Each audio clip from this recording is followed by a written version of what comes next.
Hola mundo, buenas noches. Bueno, buenas noches para mí, buen día para ti si es que lo escuchas en el día o buena tarde. Vamos a comenzar con este programa que se llama El Cono, el Conociéndonos, es el nombre correcto.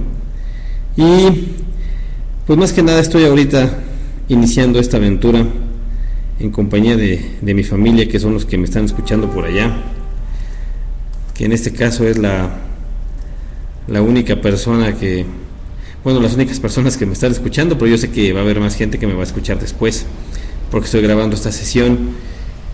Me encuentro solo, ninguno de mis compañeros ahorita han llegado, pero quiero comenzar, porque dicen que lo más importante es dar el primer paso. Y dar el primer paso es algo que implica, pues, poner a prueba nuestro valor, poner a prueba nuestra entereza como seres humanos, y eso es lo que ahorita estoy haciendo. Yo sé que de repente mi tono es así como de, pues no sé, como de locutor, pero no se trata de eso. Realmente quiero que sea más algo libre, más interactivo esto. Y bueno, el objetivo es que este programa se lleve a cabo los viernes.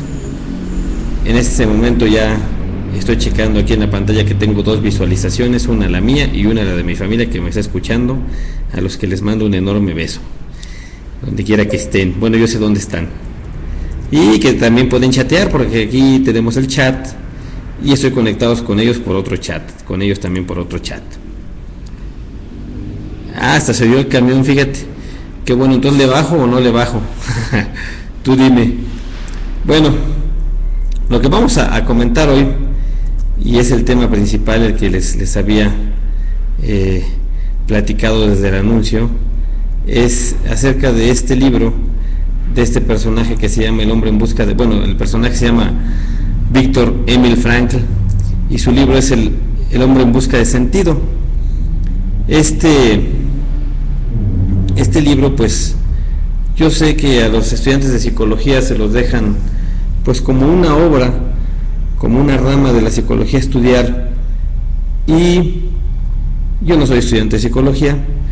Bueno, de manera formal no, de manera informal sí, y sobre todo a mí me llamó muchísimo la atención el contenido, ¿sí? El contenido de este libro, porque eso nos puede ayudar a cualquier persona, seamos quienes seamos, tengamos la religión que sea, de la nacionalidad que sea. Es una obra que yo creo que el gran creador nos mandó a todos a través de Viktor Frankl, a través de sus palabras, a través de su experiencia. Y bueno, esta obra inicia con un prefacio escrito por Gordon W. Allport, que pues es dice aquí, antiguo profesor de psicología de la Universidad de Harvard, fue uno de los escritores y docentes más prestigiosos de los Estados Unidos, publicó numerosas obras, y fue precisamente a través de esta labor del profesor Allport, que la trascendental teoría del doctor Viktor Frankl, se introdujo en Estados Unidos, y yo creo que de ahí se desprendió para más países. Menciona él en su prefacio que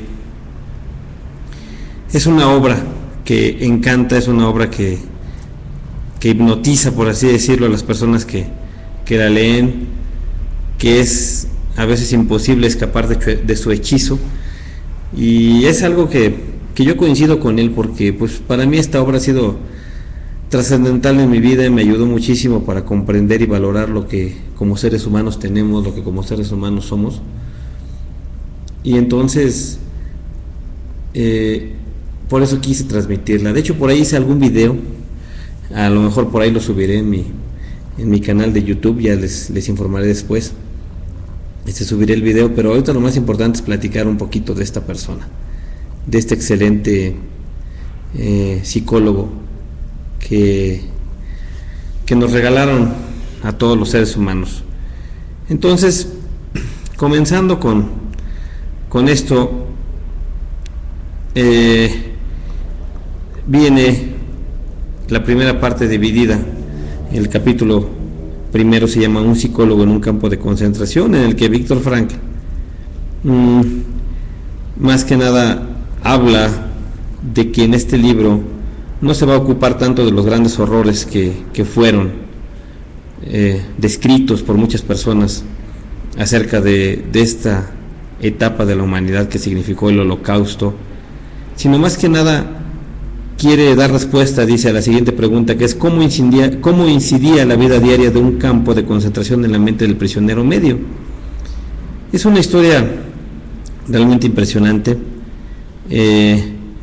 Menciona que no es un libro que trate sobre el sufrimiento y la muerte de grandes héroes y mártires, ni sobre los preeminentes capos, así les llama entre comillas capos, eran prisioneros que actuaban como especies de administradores y tenían privilegios especiales, o aquellos prisioneros de renombre, o eran prisioneros de renombre, más bien ellos. No se refiere tanto a los sufrimientos de los poderosos, dice, cuanto a los sacrificios, crucifixión y muerte de la gran legión de víctimas desconocidas y olvidadas. Pues era a estos prisioneros normales y corrientes que no llevaban ninguna marca distintiva en sus mangas a quienes los capos realmente despreciaban. O sea, aquí lo que menciona Viktor Frankl es que estas personas que eran prisioneros también, dice que incluso a lo mejor vivieron mucho mejor en los campos de concentración que en su vida normal, despreciaban muchísimo a los prisioneros que, por así decirlo, eran sus parientes, eran las personas a quienes más tenían que considerar. Sin embargo, no era así. ¿Sí? Dice aquí que a veces eran más crueles los mismos capos que los hombres de la SS, o sea, los hombres, los nazis, que los alemanes, eran más crueles los capos que los alemanes. Dice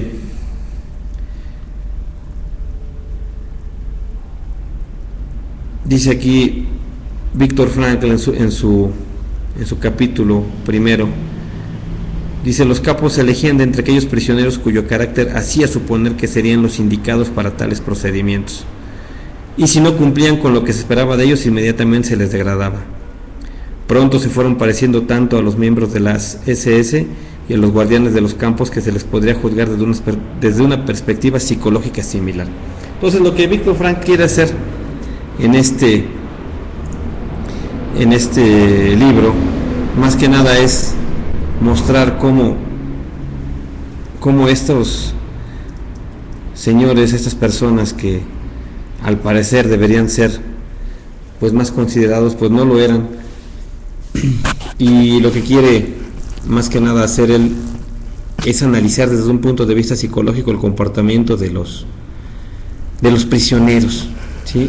Y cuáles eran esos motivos que a final de cuentas pudieron salvar a algunos de la muerte que los acechaba las 24 horas del día.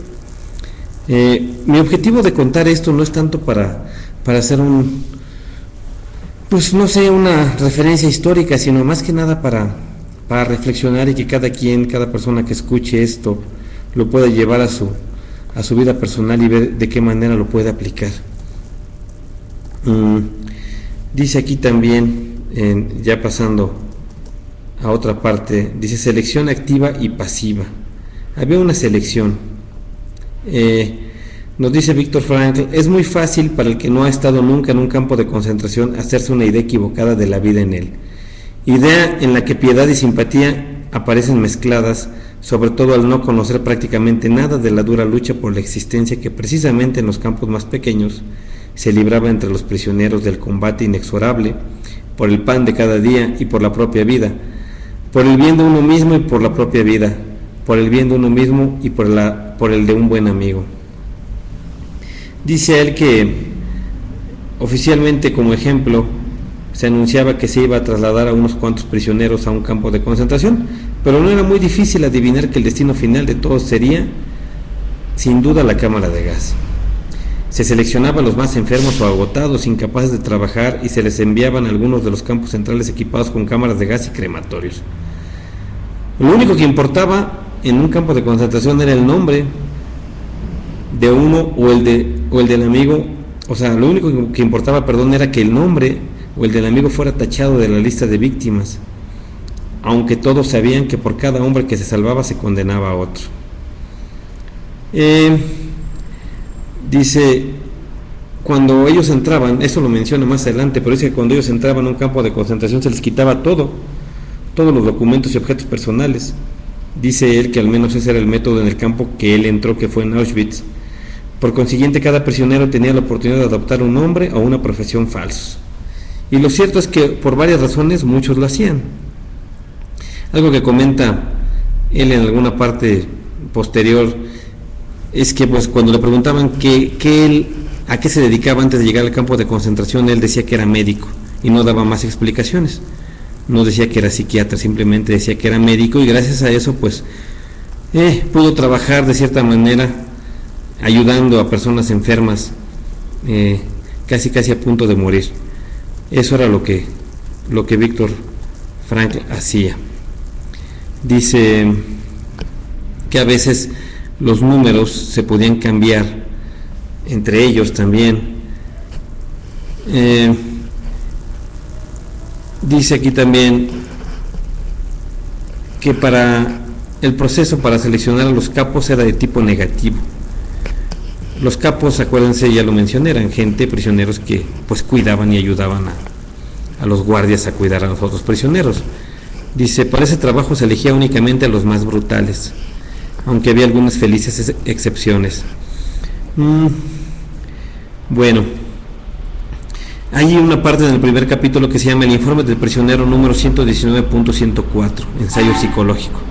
Y aquí menciona él que ese era su número, precisamente el 119.104 que llevó en Auschwitz, y que en algún momento él quiso llamar este libro como relato, como el informe del prisionero número 119.104, porque no le gusta el exhibicionismo, no le gustaba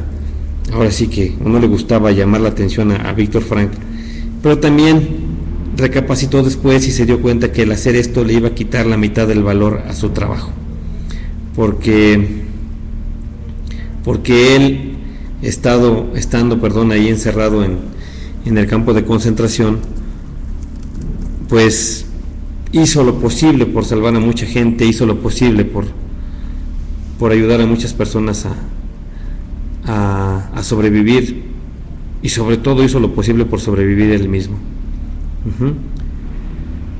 Entonces, pues eso es lo que nos llama la atención de este primer capítulo. Obviamente mi intención no es en ningún momento sustituir el libro, para nada, porque el libro tiene muchísimos datos que para cualquier persona pueden ser importantes y que yo no estoy mencionando. Simplemente el mensaje o el análisis de este primer capítulo, pues es ante todo, yo creo que reconocer la gran humildad de este señor, porque a pesar de ser una persona eminentemente inteligente y eminentemente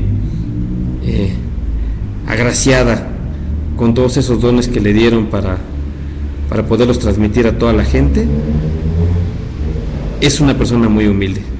Es muy humilde porque a pesar de todo lo menciona y dice eso, ¿no? Yo quería que mi libro se llamara El informe del prisionero número 119.104, porque no le gusta el exhibicionismo, y sin embargo dijo, bueno, pues voy a dar mi nombre para que no se pierda la mitad del valor, cuando menos, de este trabajo. Eso es lo que nos narra aquí Viktor Frankl en esta primera parte de su libro. Sí, y bueno, ahorita vamos a hacer una pausa y regreso en unos cuantos segundos para continuar con esto. Gracias, mundo. Continuamos.